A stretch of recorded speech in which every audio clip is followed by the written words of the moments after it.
All right, I have a great show for my audience today. I have with me Scott Ritter, who is a former Marine and UN weapons inspector. He is very, very knowledgeable about the truth of what's really going on in this Russia-Ukraine war. Scott, thank you so much for coming on the show. Thanks for inviting me.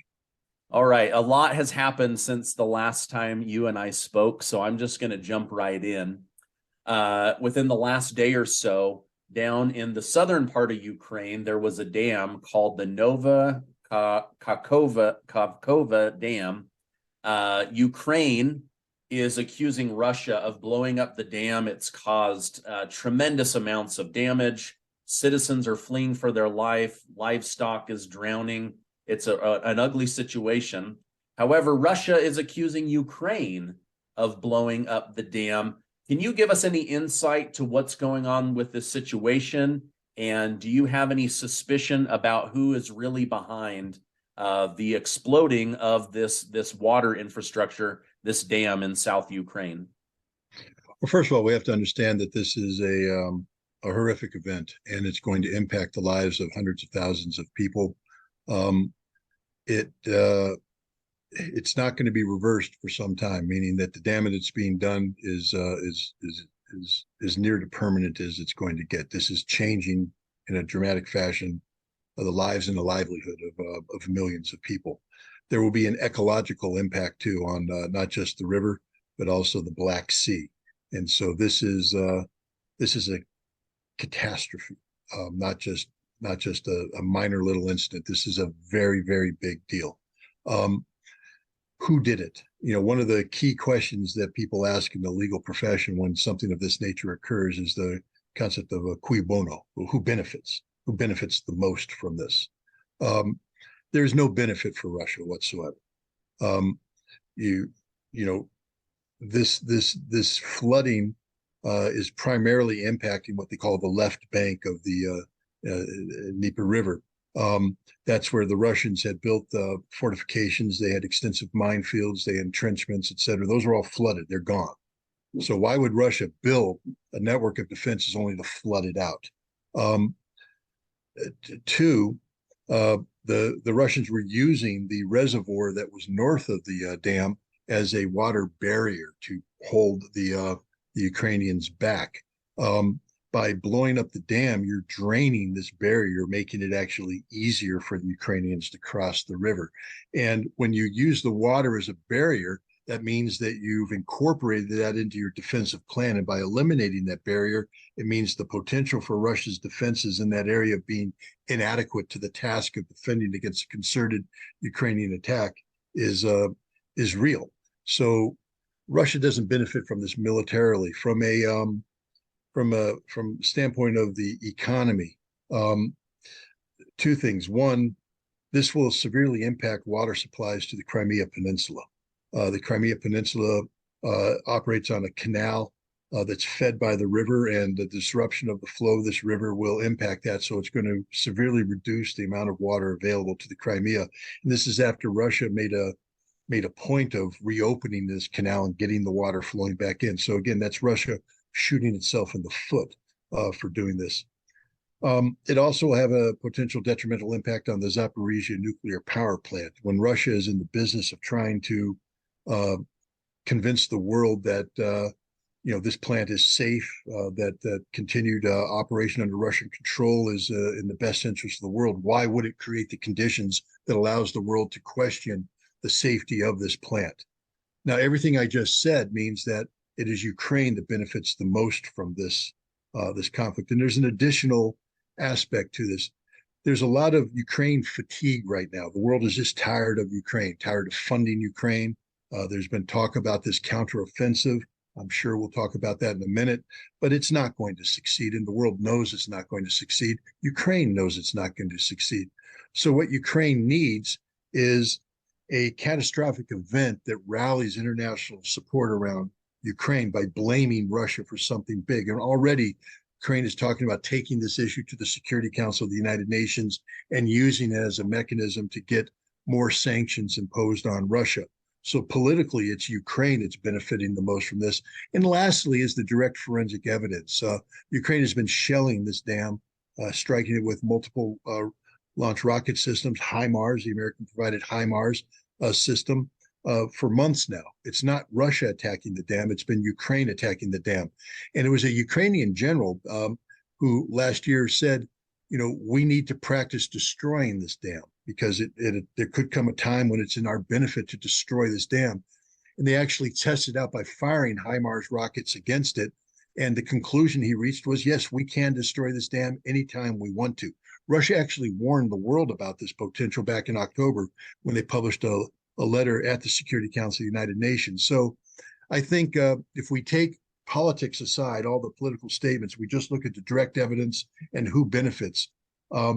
It's clear that Ukraine is the culprit. They benefit from this the most. They're the only ones who have practiced taking out the dam publicly. They've acknowledged this, and they're the only ones who've been attacking the dam on a regular basis. So Ukraine did this.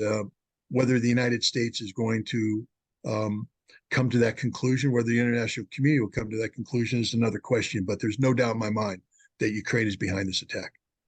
Well, and it is considered a Russian occupied area, right? So Russia has gone to great lengths to free their own citizens within Ukraine.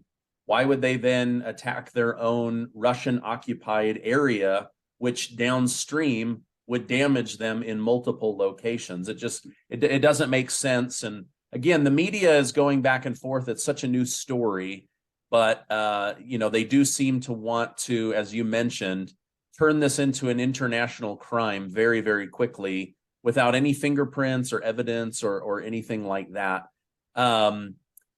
One of the articles that I read this morning said that there will be an investigation from Ukraine and the international community, but already this is being labeled as terrorism and eco-terrorism.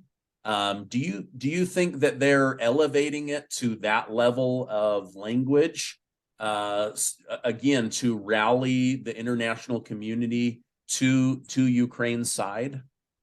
Well, first of all, let's just be straight up. It is an act of terrorism, and it is an act of eco-terrorism. Whoever's responsible for this can rightly be labeled a terrorist entity that has committed eco-terrorism. So there's nothing wrong with those terms. The problem is they're using them they're applying them on Russia when it's Ukraine that did this. And they need to be careful about applying these terms. Beware of what you ask for, because a careful forensic investigation will probably point the finger straight at Ukraine. So you're going to see people talking about the need for an investigation, but there will be no investigation. Just like, for instance, there's been no investigation of the Nord Stream 2 pipeline explosion. Why? Because they don't want to know the answer, because they know the answer. They know who did it. America knows who did it. We did it. So we don't want an investigation that proves that. We prefer to leave it unknown so that we can then shape the narrative by putting out false accusations against Russia. And I think that's what you're going to see with this dam. They're going to elevate the language. They're going to create the perception of terrorism and eco-terrorism, and then they're going to apply that to Russia. They're going to go through the motions of talking about an investigation in order to promulgate the notion of legitimacy of these accusations, but there will be no investigation, because an investigation will uncover things that they don't want uncovered. Yeah, and that's the point I was trying to make is, again, I'm comfortable with this being terrorism. I mean, look how many hundreds of thousands of people it's going to affect. I mean, this is greater than hitting an apartment building with a sonic missile or a hypersonic missile. This is like very, very damaging to the landscape, to the people, to the culture. My worry, though, is that there won't be a legitimate investigation. It will be, hey, we have the crime, now go find the person, versus really finding out who did that. And I agree that's what's happening, I believe, with the Nord Stream 2 pipeline. Let me bring up something that came out in the news today, and maybe we can just kind of pick this story apart. I read in Reuters that the CIA has now come forward and said that they know who attacked the Nord Stream 2 pipeline, that it was a 6-man SEAL team from the Ukrainian special forces that blew it up.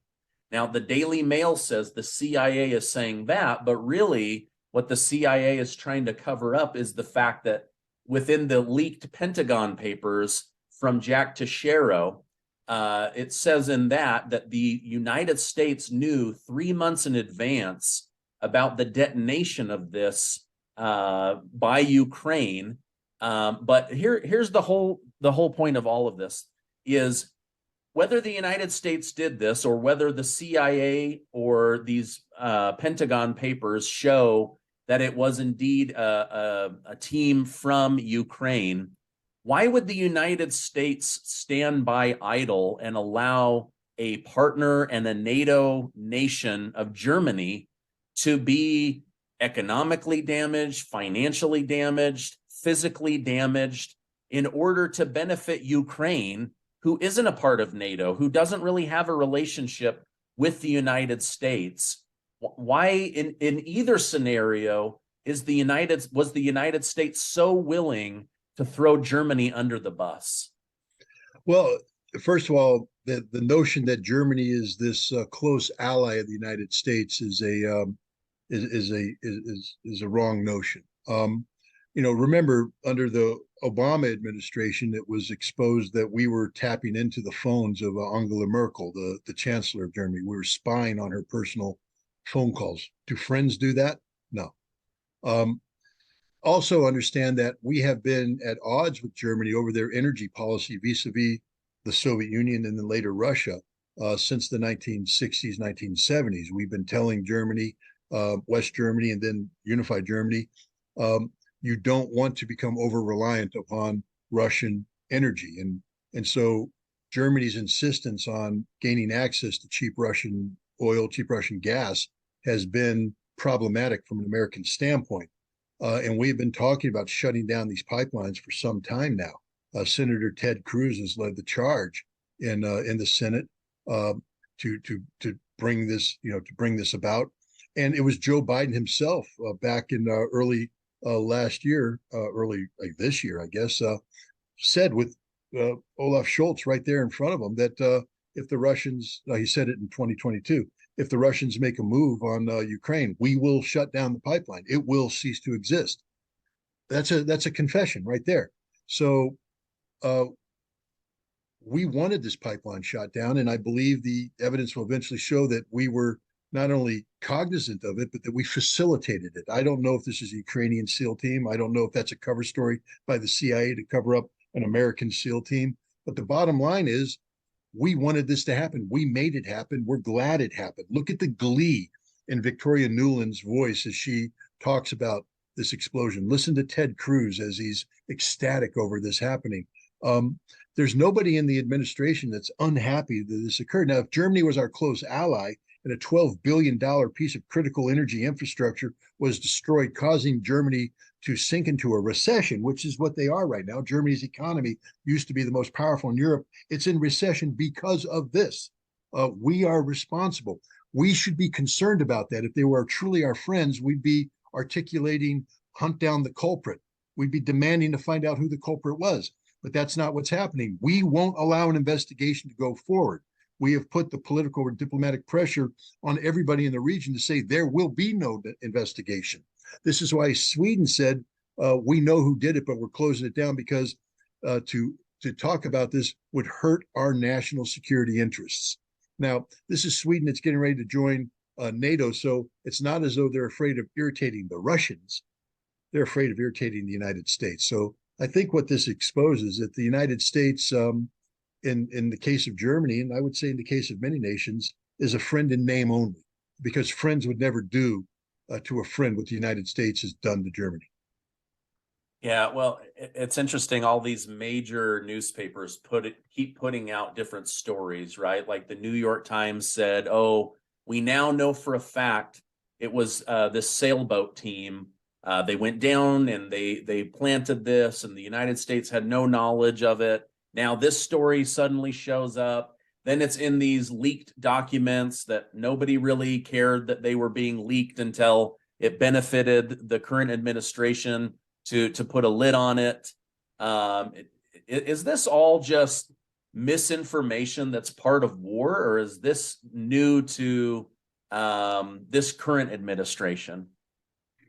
Well, unfortunately, it's not new to this current administration. It has become a trend, and I think one could take it back to um, I mean, we can go back to the Vietnam era and Lyndon Johnson's administration. I mean, the whole Pentagon Papers that were leaked by Daniel Ellsberg, uh, dealt with the lies being told to the American public, being told to Congress by the U.S. Military, by the U.S. intelligence community. We've seen this throughout. With the Iran Contra issues, we've seen the U.S. lie about the buildup to the Iraq War. We've seen the U.S. lie about Afghanistan. Um, Unfortunately, the U.S. government is in the business of lying to the American people, and they do it by leaking information, by shaping the information spectrum with leaks designed to create perceptions. To dominate what the American people think is real. And so it's not unique to this, but it is not unique to the Ukraine situation. But the Ukraine situation is of such sensitivity because we're losing. I mean, I hope people understand this, that we are not achieving our objectives in Ukraine. We are being strategically defeated by our own policy.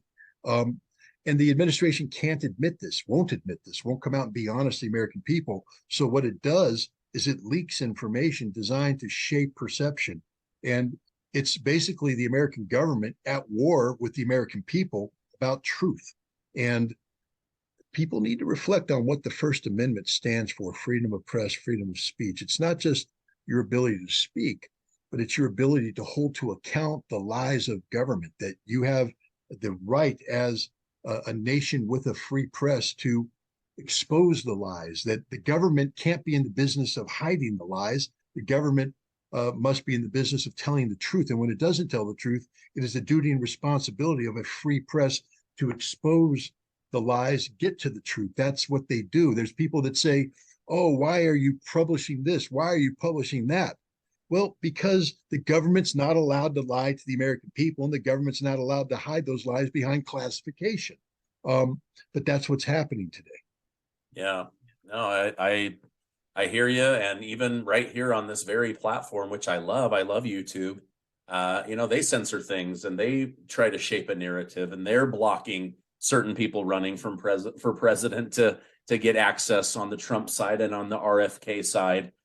These social media companies, they're now very involved, and it used to be, like you say, it used to be a check and balance system that is now unbalanced and unchecked, and it's unfortunate. Let me go back to something that was said a year ago.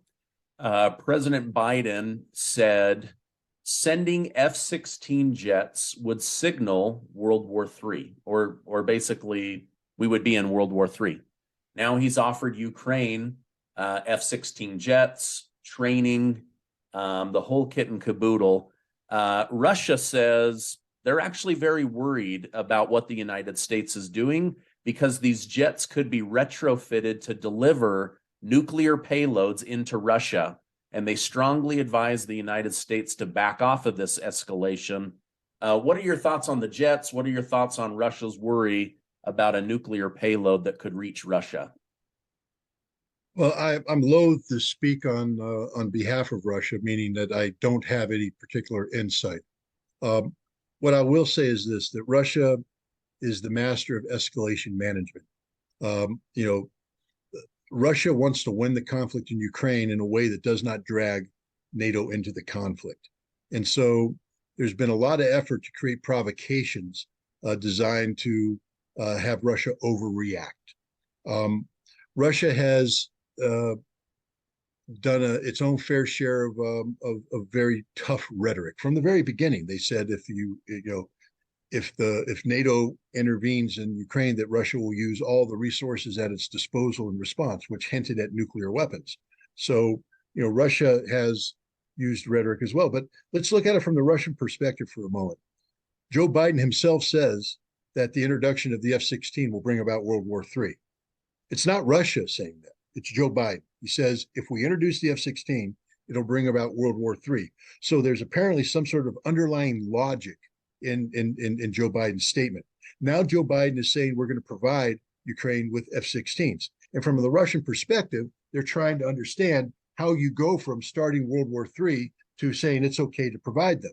And so they have to take a look at what is it about the F-16 that could constitute a threat to Russia worthy of World War III.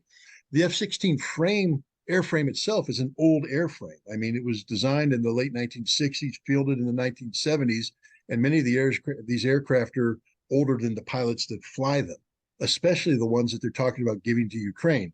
For instance, the Netherlands has acknowledged that it won't provide any F-16 airframes to Ukraine until they've expired their operational lifespan, meaning that they're no longer held by warranty. And so they're letting the F-16s die out by old age and then say, oh, we'll give them to the Ukrainians then. So the Ukrainians aren't getting the newest, best, most airworthy airframes. They're getting old stuff. But that doesn't mean that you can't upgrade the avionics to that. The F-16 can be outfitted with certain avionics that make it a nuclear weapons capable system, a system able to deliver a B-61, which is the American air bomb that we have 100 of them in Europe right now. An F-16 properly outfitted with the right avionics, the right electronics, the right systems can deliver a nuclear weapon. That doesn't mean that that's the F-16 the Ukrainians would get. Far from it. The United States is not going to give Ukraine an F-16 that's been modified for delivery. But from the Russian perspective, why not score political points? I mean, this is an easy one for the Russians because Joe Biden has said that the delivery of the F-16 is World War III. He's now delivering the F-16. So the Russians have every right to ask the question, what is it about the F-16 that makes it so dangerous? And one of the things is that historically the F-16 can be adapted for use to deliver a nuclear weapon. I think the Russians know in their heart of hearts that this just isn't going to happen. But, you know, can you blame them for trying to score political points when the opportunity is provided, especially in this day and age of information warfare? So that's my take on it. That doesn't mean that the Russians believe what I just said. There could be legitimate concern. And the fact of the matter is, we need to respect the fact that, you know, the Russians have every right to be concerned about what we're doing in Ukraine.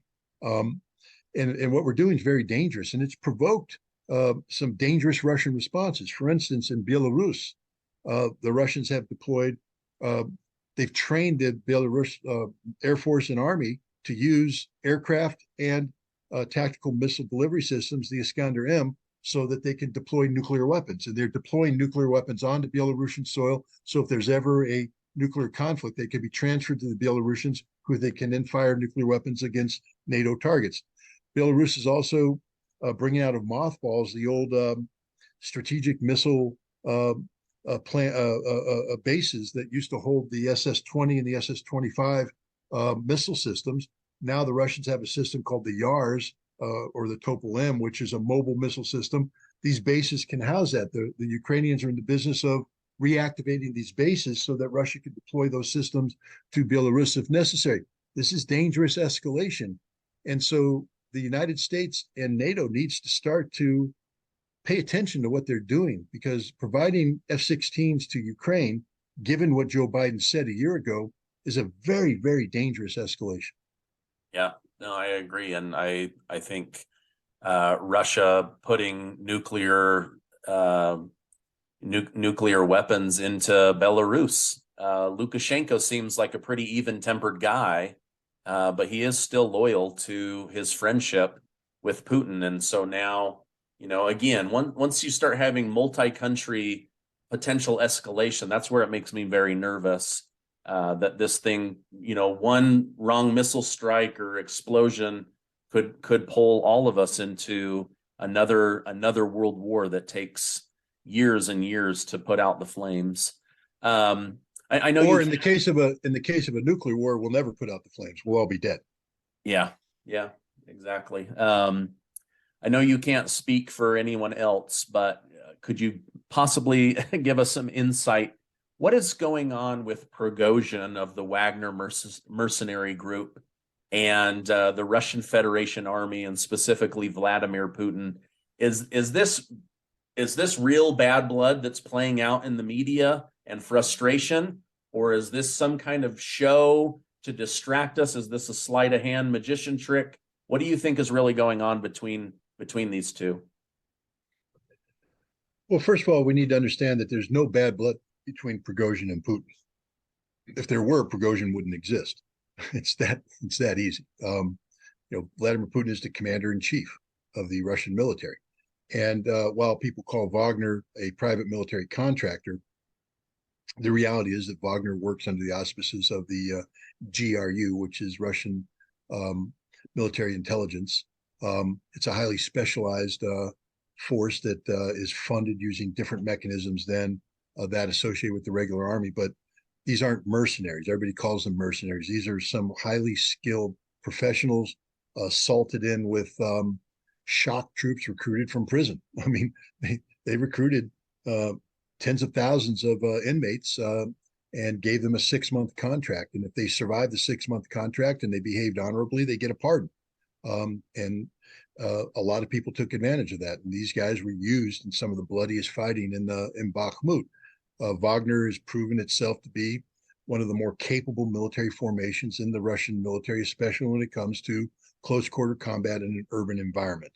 Um, when Wagner was formed and when they got involved in Ukraine back in 2014, initially as advisors, uh, the legal structure was different because the Donetsk and Lugansk areas were part of Ukraine. They weren't part of Russia. This is why Wagner was created, because you can't send Russian forces to the Ukraine. It's in violation of the Russian Constitution without the permission of the Russian parliament. So Wagner was created as a private military contractor in name only. They're really military professionals working for Russian military intelligence. But it gave them a little bit of a latitude, some freedom of action. They were able to come up with very streamlined operational procedures, et cetera. And then this carried on when they started the fight for Bakhmut back in March, April of last year. They were still a private military contractor fighting on non-Russian soil. But when Russia absorbed Donetsk and Lugansk back after the referendum in September, Wagner ran into a problem because legally speaking, Wagner cannot exist on Russian soil. And so Wagner had to transfer over to Russian military command. And here's where you run into the problem. One, the Russian military bureaucracy wasn't designed to incorporate Wagner. Wagner was a unit that was used to having high volumes of fire to support their tactical, the way they operated in urban environment. Lots of artillery was needed for this. Now the Russian military is expanding from 180 to 300,000 with more volunteers up to maybe 500, 600,000. That means more artillery, which means that the resources that used to be given to Wagner freely, now they had to be shared amongst a broader people. So Wagner started to receive less ammunition. And this angered Wagner because their tactics, which are very aggressive tactics, only work if you can suppress the Ukrainians using overwhelming artillery fire. If you slack up on the artillery, the Ukrainians, instead of cowering down, are able to lay down fire. And as the Wagner assault forces do their aggressive assault forward, they get killed in large numbers. And there's a very dramatic video that Prigozhin did that laid out the dead. It was over 200 dead from one day. He said, all these guys are dead. This is easily 5 times more than what we normally suffer in a day of heavy casualties. And it's all because you didn't provide us with artillery. So he got into a match, and he has a problem with Shoigu, who is the defense minister. He and Shoigu have been going back and forth. Prigozhin, Shoigu has no real military experience. And so there's many people like Prigozhin and others who say, why is he the defense minister? They accuse him of corruption. They accuse him of incompetence. And, I'm not here to pass judgment on Shoigu. I'm just saying that there's reason to maybe sustain some of the allegations of that. Because Shoigu does not like Wagner, because Wagner, their performance standards are higher than most units in the Russian military. So it makes the Russian military look bad. Wagner was getting a lot of publicity, a lot of credit was being given to Wagner. Most of which is deserved, some of which Wagner was stealing accomplishments of other units. And so the defense ministry was upset with that. It got so bad that while I was there, Putin called in Prigozhin and Shoigu together and told them, stop this nonsense. Stop it. I will crush you both. If the next person to do something, it's over. And in recognition of Prigozhin's complaints against Shoigu, he told Shoigu, you will have nothing to do with Wagner in the future. The point of contact in the Ministry of Defense will be Sertovikin, the bald-headed General Armageddon. He said he's the one because Wagner respects him. And Wagner got their ammunition. They got what they needed. And as you saw, Wagner completed the capture of Bakhmut. But there's still bad blood there. And right now, there's a situation where a Wagner group withdrawing from Bakhmut into the rear area for a 1 month refitting, rest, and relaxation got fired on by a Russian checkpoint commanded by a drunk Russian lieutenant colonel. And so the Wagner has arrested the lieutenant colonel. They have no authority to arrest the lieutenant colonel, and they're putting him on a mock trial. They have no authority to do that. This is problematic. It doesn't mean that Wagner's not right. It just means that Wagner, there's a problem right now with Wagner that in many cases they become too big for their britches. They are an elite organization that's designed to exist in a framework outside of the conventional Russian military structure, and they're now being compelled to integrate into this structure. And there are clashes of culture, clashes of personality. We're going to see what the future is. I think the bottom line is, come this summer when Russia needs to carry out, close quarter combat assaults in an urban environment, they're going to need Wagner to come back. But Wagner's going to have to find a way to cooperate in a better fashion with the regular Russian military. Right now, there is a clash of culture, and it's a real problem. It's a very serious problem, but I do believe it's one that will be overcome.